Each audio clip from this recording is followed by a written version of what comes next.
hindi pasok sa panglasa.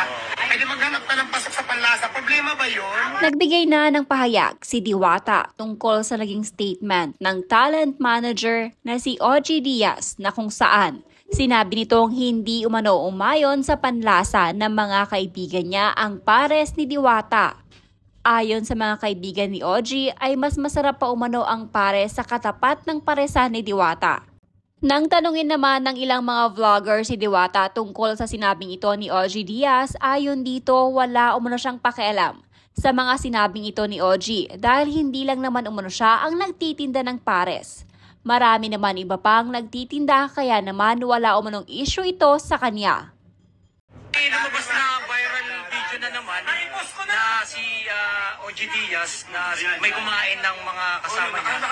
Oo, na hindi daw ano sa panlasa. Ay wala akong pakialam sa kanila. Tulad nga sinasabi ko, kung hindi nyo gusto yung pagkain ko, mag-scroll pumunta sa ibang nagtitinda. Marami naman kami dito nagtitinda, di ba? Yung nagtitinda ko kasi, hindi ko yung pinipili. Hindi mo gusto.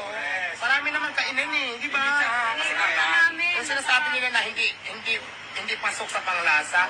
Ay di maghanap ka ng pasok sa panlasa. Problema ba yun?